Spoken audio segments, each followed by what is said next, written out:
And we are live. Hey GirlScript fam.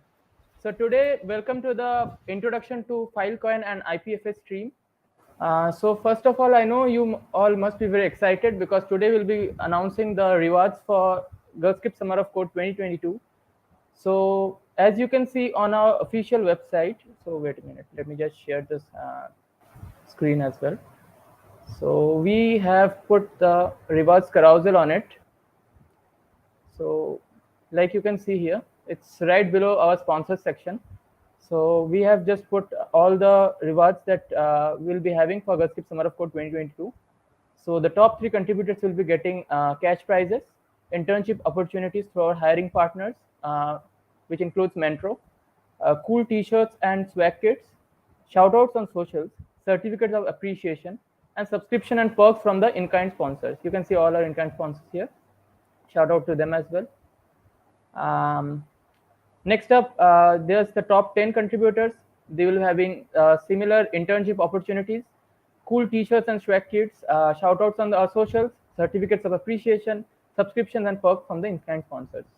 Next up, we have the top 25 contributors, shout outs on socials, certificates of appreciation, cool t-shirts and swag kits, and subscription and in-kind sponsors.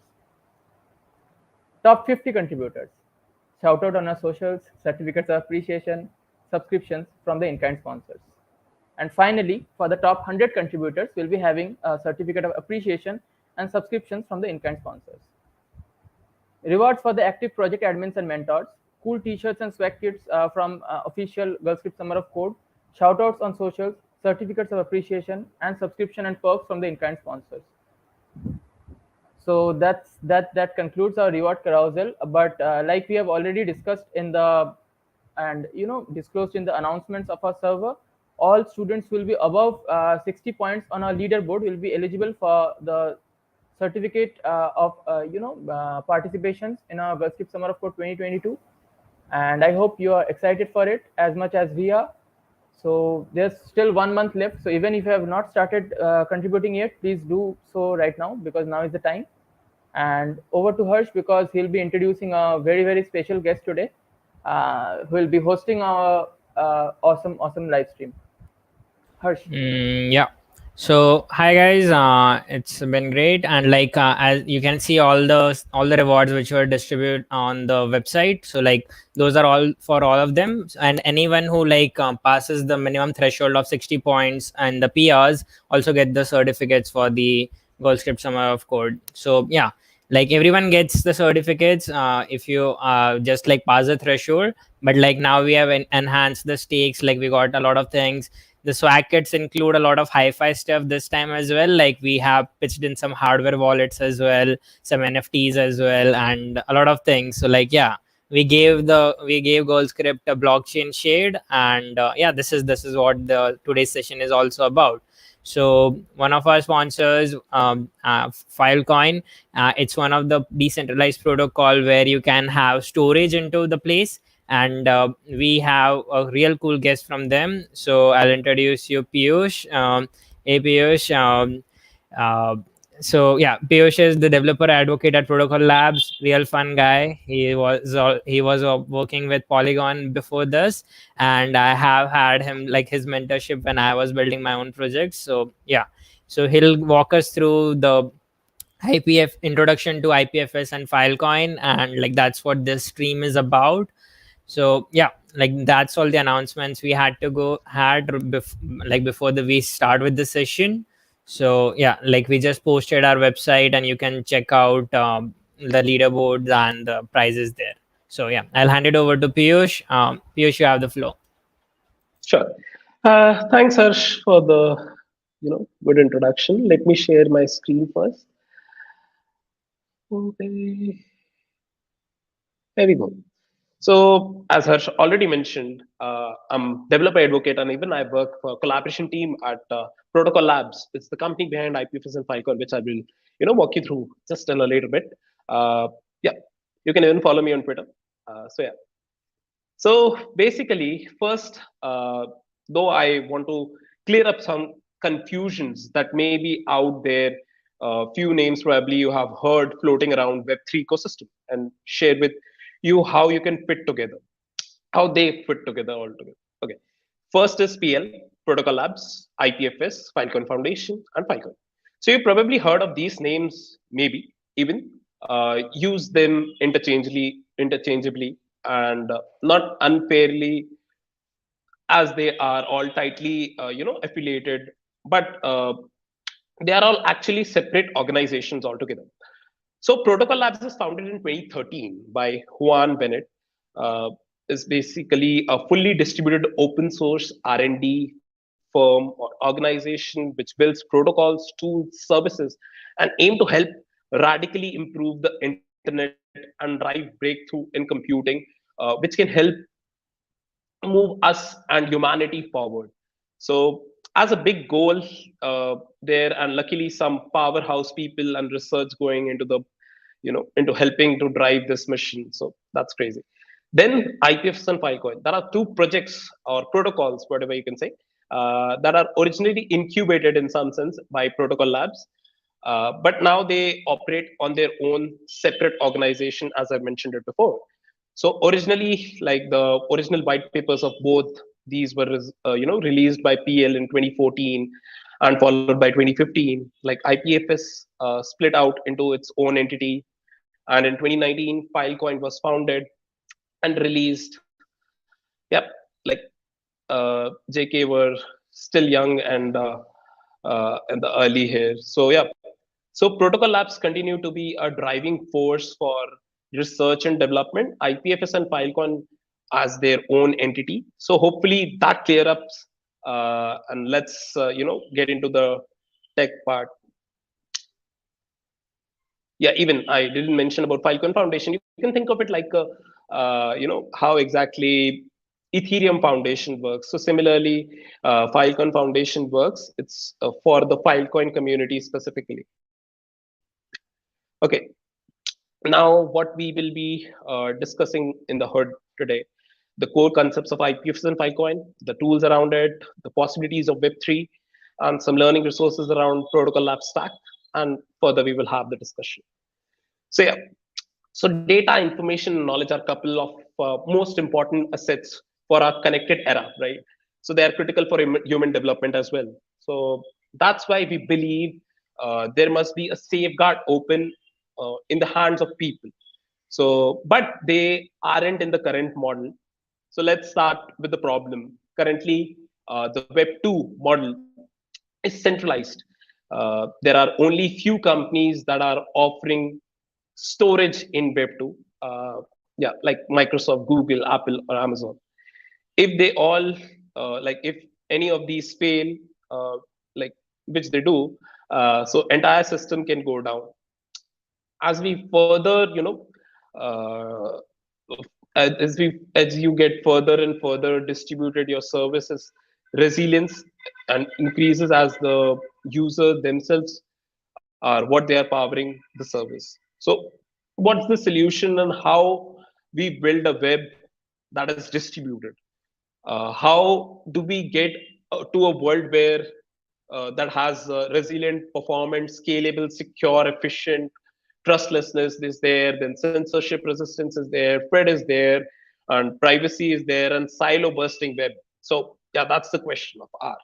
So over the course of next 40 minutes, we'll see the IPFS and the peer-to-peer hypermedia protocol for content addressing and Filecoin, the world's largest distributed storage network, and are working towards the important building block of new Web3. So files and folders might sound boring, but really they are not. So what is file system altogether?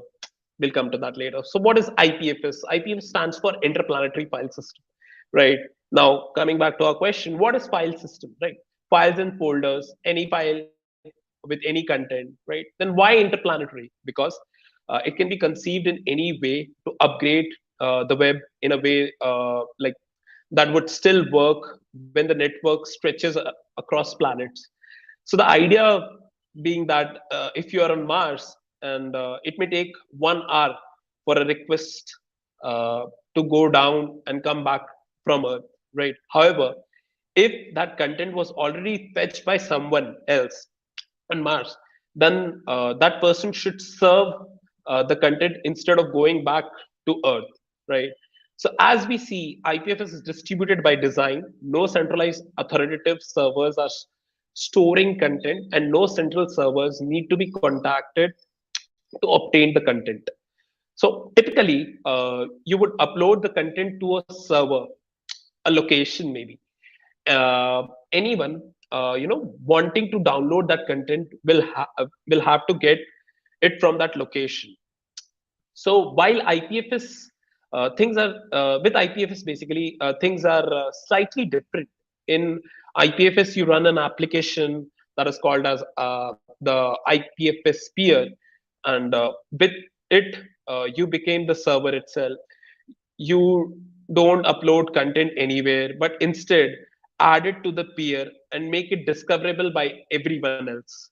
So any content that is published on IPFS uses content addressing, which is a way of referring a piece of data by its hash. To do this, we will need to know how to obtain the content identifier. So let's think of this process we follow when we save our data in the regular or local storage, just like in a computer, right? So locally it goes like our drive and then the address by its path and stuff like that. So in web, it's not no different, right? When we go on a website, we used to just open some files. The difference is just that we need to download from a remote location, and then we do that using a browser with which makes things pretty. Now, with IPFS, we are also obtaining files from a remote location. However, the key difference here is that we don't need to know the location of the content, but what is the content identifier? Ultimately, the content can be at one or several locations, but we will see it does not matter anymore where it is.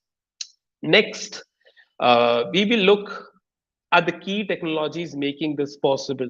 In order to able to have content addressing, we need to create content identifiers for each piece of information that we want to put on the network, right? Think of this as a kind of cryptographic fingerprint of that particular piece of content. Each piece of content reproduce a different fingerprint, right? The hash, and that is altogether different for single piece of content. So all fingerprints are not same size, regardless of amount of the content what they represent, right?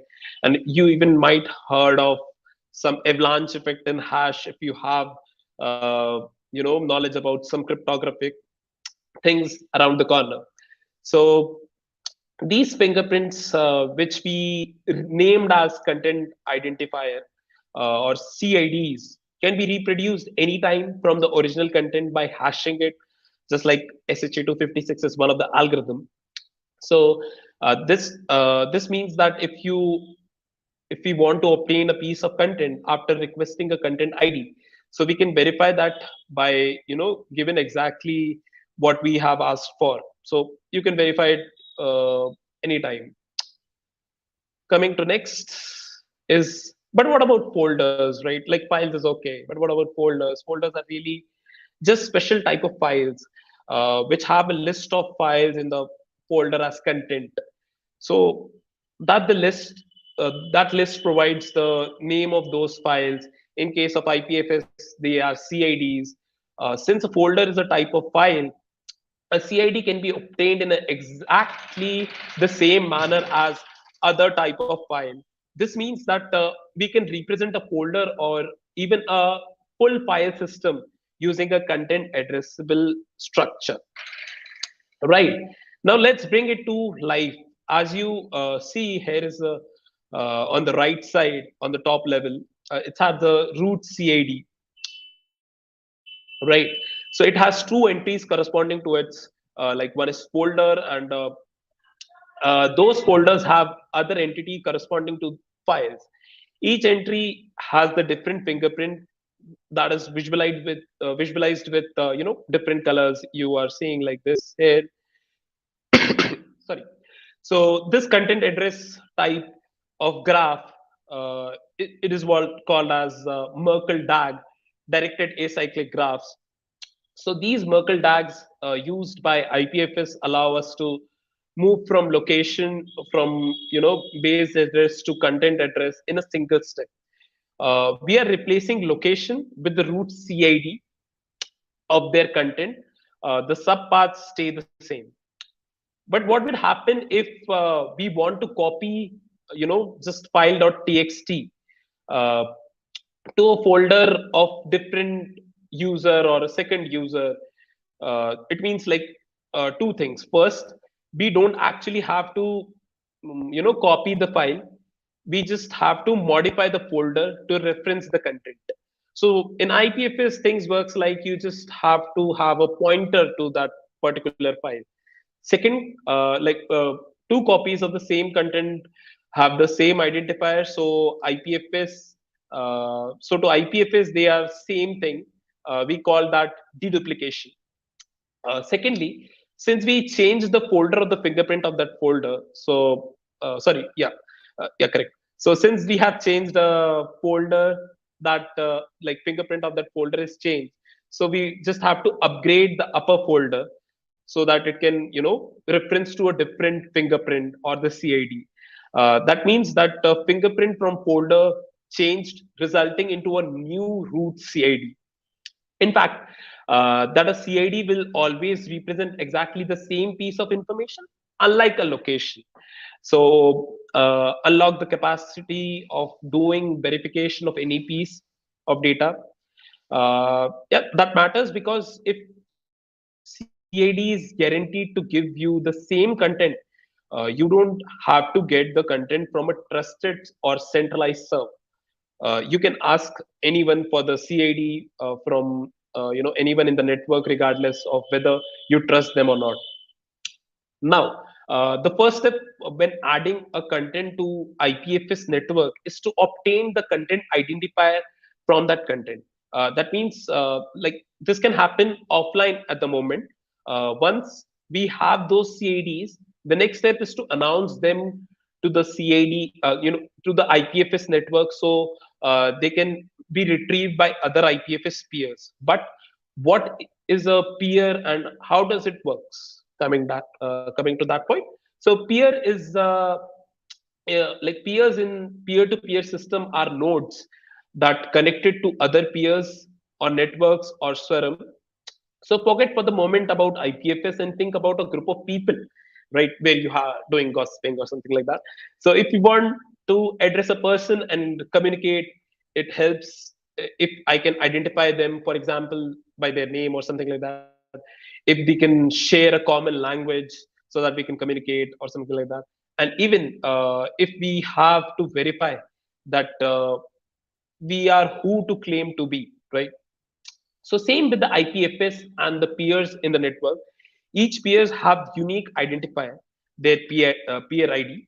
The identifier is linked to a cryptographic identity, which allows each peer to communicate securely through an encrypted channel. The peer in the IPFS network are peers which support a set of services or protocol.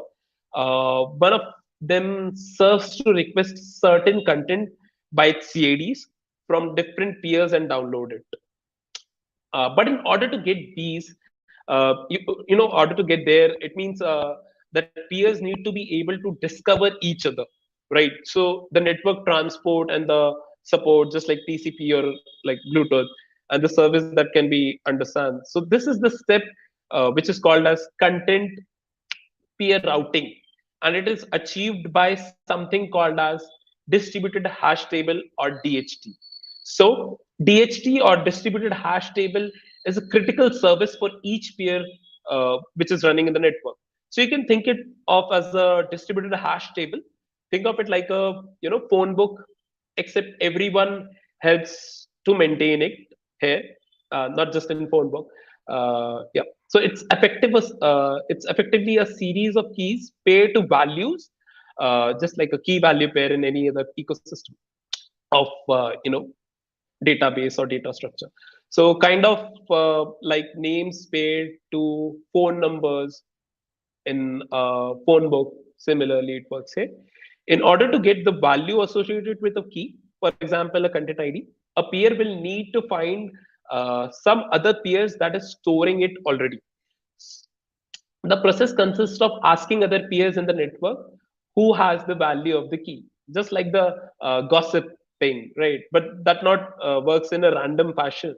Remember that not every peer is connected to every other peer. Peers have certain names or peer IDs, and are like more likely to store certain key value pairs. Thus, peer knows which of the peers it is connected, most likely to have that value and get the key what they are looking for. And if it doesn't have it, it will request information about peers who knows that particular peer ID. Now that we have the database which is maintained collectively by all peers in the system, how does IPFS use it? That's the question. Simple. When the content is added to IPFS, a peer will insert one row in the DHT. Sorry. So, like peers can be added with a declaring, DHT. So, like peer ID provides a specific CID, then how to connect that CIDs and stuff like that. Sorry. Okay, that way it can be mapped by content types that were generated to the peer IDs. So declaring itself a provider for that content. Publishing this row involves finding a similar enough to the content IDs to store the row. At the end of DHT queries, peer knows who has the content. I mean that particular peer wants. So, and how to get that particular content. So now that we have gone over the obtaining a CID, advertising it on the network, and locating content, let's take a brief look of transferring content. So, right, the last step to retrieve the content in IPFS is to download it. So, because we know how to contact a peer holding the content, we know that what content we want. We can connect and receive and verify it. This means that any content received through IPFS is authentic and matches the request. Once content is downloaded, the local peer will advertise it itself as a provider for that content on the DHT, making it available for other peers for download. The protocol we use for downloading these files is called Bitswap. It's also works to quick deliver by asking other neighbors whether they have that content or not. Now, IPFS is really useful to anyone who wants to serve or retrieve content on the web, whether which is almost everyone, right? So as certain pieces of content get more popular and data becomes more readable, available, and resilient, why would random people help store my digital content? The answer is they likely wouldn't unless you pay them or likely like you or the data you create, right? So also if you pay just a single provider, you will find a kind of losing the beauty of decentralization and trustlessness, because you now have the trust that single provider to make your content available. If their servers goes down, your data may be temporarily or maybe even permanently inaccessible. So, is there decentralization and reliable alternative? The answer is yes, and that is where we start talking about Filecoin. So, Filecoin is designed for Web3 for grounding up. It's compatible with IPFS and other existing Web3 technology or smart contract chains, just like Polygon, Solana, Near, and many other. And cryptographically verifiable, so you can store the CIDs on blockchain, uh, really and reliable, retrieve with the same data every time, provided you have the storage deal made over Filecoin. So till now we have 18 petabyte of storage as per the Feb 2022 context. That capacity, which could store almost 3% of the whole world's data, and the network is still growing because it's open for everyone to come and join there. So this is enough capacity for almost any use case. And there are already many organizations and people using Filecoin to store data. So let's take a moment to talk about the antinomy of a Filecoin storage deal. So we have proof of replication and proof of space-time. Let me give you some insights about this. Proof of replication is proof the storage provider is storing a unique copy of the original data, and proof of space-time provides the data is being stored continuously over time. Right. So storage provider makes a stake of Filecoin, that is fill token, as a collateral to if he does any malicious activity, then then slashing will be there, and his staked Filecoin will lost. So storage provider, buy fill, put it up as collateral, must have internet connection and a disk space, getting paid and earn fill to store and retrieve data altogether. So storage providers, uh, the user providing storage and retrieval service, compete on storage reliability and speed in an open market. So based on supply and demand mechanism, it works here as well. So yeah, for permanence as well, any storage deal can be renewed at infinite number of times by anything like by smart contracts or stuff like that.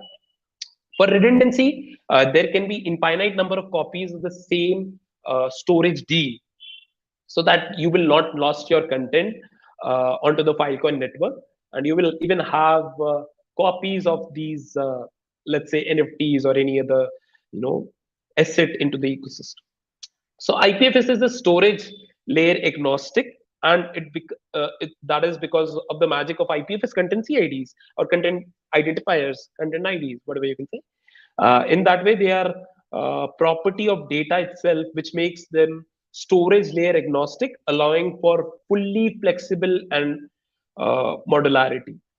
The fact that is it's storage layer agnostic means that you can combine it with storage layer of your choice. That could be Filecoin, which we think it is a great option. But you may also store your data with centralized cloud storage providers or other decentralized storage solutions. So IPFS and Filecoin are perfect, complement of each other. And we say IPFS loves Filecoin because IPFS is great for fast, flexible retrieval of over the Filecoin network, and can be even accessed through HTTP gateways for users not yet equipped with Filecoin directly. Sorry, with IPFS or the DWeb tech. So through IPFS, though IPFS needs some way to be persistence for their data. So Filecoin answers this problem by offering excellent persistence and verifiability through distributed storage deals, which any storage provider can accept. All right. I promised you I will tell you some tools to help you build your app. So I'll go through some of them. So let's start or take a second to talk about the storage and retrieval data. We are we highly recommend choosing a storage helper. Uh, they are basically simplify your deals and workflow and making it fast and easy to build your app. So they simplify, deal making in general, finding providers, negotiating price, waiting for confirmation, verifying storage. Storage helpers handle all of that for you. You can even store both to both IPFS and Filecoin with a single call. So IPFS for fast, flexible, and retrieval of your data. Then Filecoin for persistence and verifiability. A storage provider with Filecoin integration will ensure you will never need to think about these things. So what are out there? What are the tools out there? First, Fleek. So Fleek is kind of, you can think it like a Netlify, which you have used on your Web2, journey. It's for hosting your website onto IPFS, and it is backed on Filecoin. So first, Fleek is IPFS hosting platform. It is designed for fast, modern, and censorship-proof websites or web apps on the open web and other with most modern framework. It works by connecting, GitHub repository and add build settings. From there, you can deploy from your website, uh, your website to IPFS, which can be backed up to Filecoin. So you can find out more about these services, what Fleek offer over Filecoin, Fleek.co. Next is Web3.storage. It's powerful solution for hosting your data for free. It's backed up over Filecoin and available over IPFS for seamlessly use. Sorry. Okay, data is immediately uploaded by hosting your hosted S3 node. So S3 is basically other tech altogether. If you want to you want to run your IPFS Filecoin combined sort of node, so that is S3.tech used to follow up. So basically, Web3.storage uses S3.tech for data to be uploaded on Filecoin IPFS, and basically, ultimately, automatically store with 6 providers around the world. So it can be used as a variety of ways, including HTTP APIs and Web3 interfaces and stuff like that. Next comes NFT.storage. It's the most powerful solution for hosting your NFTs for free, backed up over Filecoin and available over IPFS seamlessly. So NFT.storage is designed for NFT developers who wants free decentralized storage. It's basically a sister project of Web3.storage specific for NFT use case. You simply upload your data and you get back an IPFS CID that can be used in on-chain NFT data as a pointer to your content. Storage and retrieval is free. You can get properly formatted metadata back. Immediately after uploading, you can fetch it back via IPFS, and it's even backed up to Filecoin via free storage deals. So we have something called as Filecoin plus deals, where these storage provider used to get 10x reward. That's why it's free. You can even explore more about on the website of NFT.storage. So NFT.storage is easily used via the JavaScript client library. It can be used via the HTTP API, or it can be used by the remote pinning services. Next, finally, we have Lighthouse. So Lighthouse is designed to be the ultimate solution to your permanent data storage needs. For a fee, you can pay for your storage data forever. Lighthouse is fairly new technology to the family of storage provider. So they are looking for people to try this, stack out and provide feedback. I've listed 4 storage providers here, but from Ceramic to Astri, there are many other who can you can discover. By now, you might be wondering what I can build with IPFS and Filecoin. We have even brainstorming some ideas to help you get started. First, let me talk briefly about Web3-enabled architecture and what it looks like. So there are several layers to an application, and Web3 offers, which Web3 offers without any exception. So you have storage helpers such as Web3.storage, NFT.storage, Fleek, S3, Infura is there, Ceramic is there, and more. There are so many tools out there for storage providing that finding you can find the perfect fit for you for your project particularly, and should be certainly use one of them. We have the logic layer, as well as those smart contracts there can be point to CIDs, served over IPFS, stored via Filecoin, a pinning service, or maybe even persist through sheer popularity. The logic layer offers endless possibilities with so many technologies, including Ethereum, Near, Polygon, Solana, and many more, Hedera, just like that. So the logo, you far right, like orange box is the logo there. The logo of the far right of the orange box is the logo of Filecoin virtual machine. So that will be launched around, I think, end of Q3 this year. But yeah, let's see. So it will be fully EVM compatible. Smart contract will be enabled.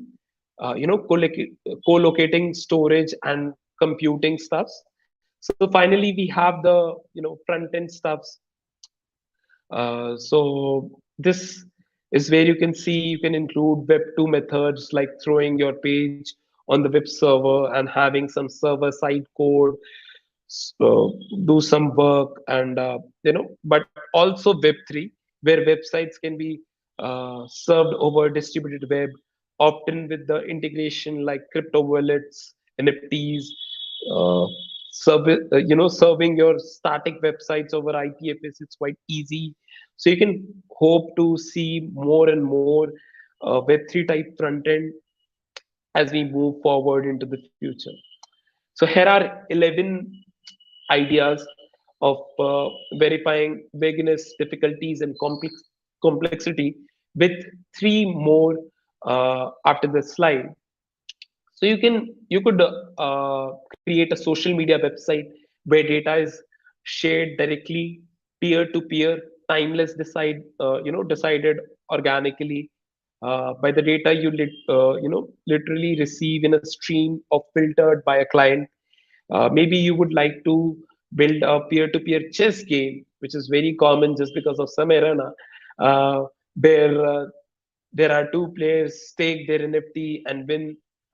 Winner takes all after the end. So a distributed video streaming platform service would be nice for users, where you can monetize those videos through a token. Maybe requires some form of payment for certain content or extras. You can even help Cache the Planet help store popular JavaScript libraries over the distributed universe. As RSS emulator could be fun. Users could subscribe to a pub subtopic, which can be publish subscribe system you can use through your IPFS node. Peers could subscribe to a topic they are interested in, and another peer could publish updates to it. Then it comes decentralized achievement.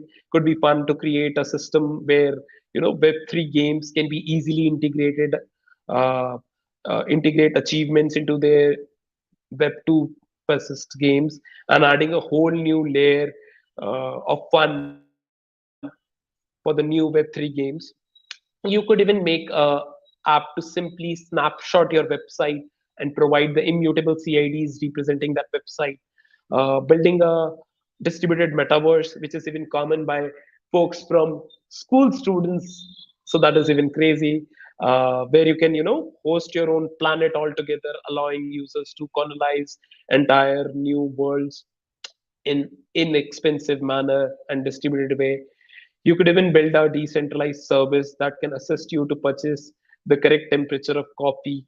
A decentralized or distributed GitHub Git platform could be really cool. Uh, Bonus points if you can integrate a tracker to it. So yeah, a wrapper for YouTube to help cache videos onto decentralized web could be absolutely invaluable in preserving certain types of content which are completely lost to time. So those are the 11 like ideas. I really hope at least one of them would inspire you to do something. If you want to even if you want even more aspiring, find out our team, like find out team which you can take participate in events or hackathons. You can even check out hackathons.filecoin.io for previous hackathon winners and see their projects, what they have built, how they have been the bounty and stuff like that. As you're building, also consider that not all you have to build dApps. Feel free to deep dive into all the layers. Filecoin create a whole new economy with a lot of opportunities to create new ventures at every layer. I like this visual because uh, you can kind to see some exemplary business model and how you can may build around this. Sorry, more than exhaustive list. This might be helpful mental model, I would say, to think about where you see the potential, the most potential. uh, you want to build a great interface that interact with our tech, uh, or an interesting business building, dev tooling that makes smart contract coding easier, or maybe an exciting hardware and have ideas around optimizing Web3 data centers. So please join our community. Everyone is welcome, and we offer tons of support beyond hackathons to help you get started. We have reached end of the presentation. So now I will point you some resources you can use for the learning purpose, and hopefully you will engage with our awesome community. Okay, come join our ecosystem to learn and build. We have an awesome community comprised of builders who help us, foster a positive and productive environment. I highly encourage you to check out resources we compiled of several tutorials. Like you can check out on the tinyurl.com/learn-IPFS-Filecoin as well. And even Proto School is a very great platform. Then NFT School, if you don't know about NFT, you can jump in there. I hope to see you around. I'm very much available at many hackathons. So please ping me on Twitter, or you can, my DMs are open anytime. So yeah, even if you if you are not in hackathon, I would love to hear from you. What all from me? I sincerely hope that's all from me. I sincerely hope I helped you inspire or teach you something. Yep. So if you have any questions, let me know. Hey Piyush, yeah, it's been a great session. Thanks for the deep dive. Yeah, might want to sip a water. Yeah. Uh, So yeah, like I really loved it, and like one of the ideas which you showcased, like that was one of my hackathon, the chess game, peer-to-peer system where we included that thing. So yeah. Um. So Yeah, I like mean, yeah. I think many at Bidalit, many folks has built chess-based game just because OG Samir Rana was there and he was giving bounty. So yeah, Yeah, I like chess crazy. game playing. Like I like chess as well. So, anyways, um, fine. I'm like, so yeah, guys. If you're watching and if you have any particular questions, you can ask. Else, like this particular session will always be there on the GirlScript YT, so you can refer back to the resources. And I guess like Piyush can also like send all the links, so I'll just add them into the description. I'll give you the complete slide itself. Okay, fine. That's awesome, and yeah, we'll just like pen it in the. Cool. Then we'll just put that in a server as well and ready for it. So that is it. Anyone have any questions? And I have another announcement, like I can make it here as well. I'm Sure. doing some things around, you know, I'm making a DAO, you can say it as a DAO right now, for college Damn. students specifically. Yeah, it's named as Filled with Love DAO. So I'm making it for college specific students. So I'm looking for ambassadors out there. I will be, doing some announcements soon. So for Web3 exploration and stuff, you can even join there.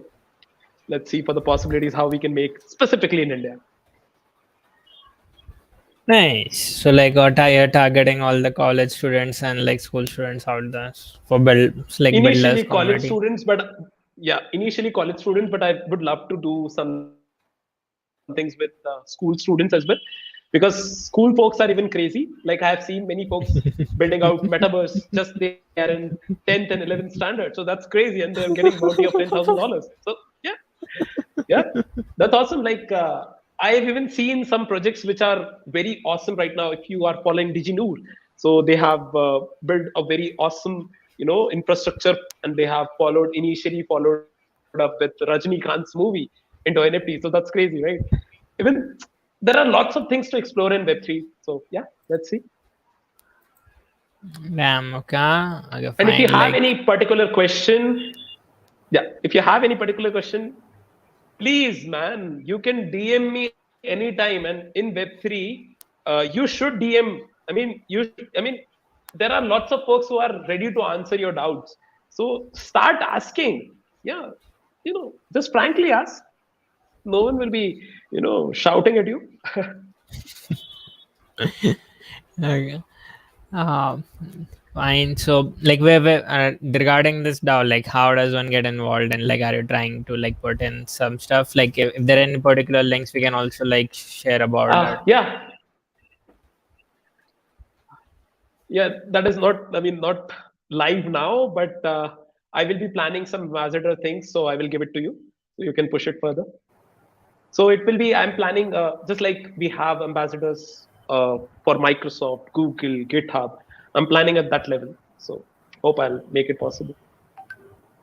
Understood. So at the Understood. initial phase, this will be the one, but further, maybe they can get some NFTs if they take part into the ecosystem, because it will be around protocol app stack only. But yeah, I would love to, add every blockchain as far as I'm connected with lots of blockchain. So I would love to add as much blockchain as I can. Let's see. Hopefully by the next time this year we'll be having Filecoin Summer of Code. So yeah, I'm counting on that. Like an event where No, people no, come in we and will be doing contribute. it with GirlScript Summer of Code. We At, will be doing it with GirlScript Summer of Code. No worries. at this rate on Devfolio, we'll be Awesome. having that soon as well. All right then. Maybe. Harsh, you got anything else to add? Else we can conclude the session. No, like yeah, that's all the announcements. So you can always check out the stream. It will always be there on our YouTube, and yeah, nothing You else. can DM Piyush for any Web3 related queries, like he already said. And thanks Piyush for joining us and for giving us your time.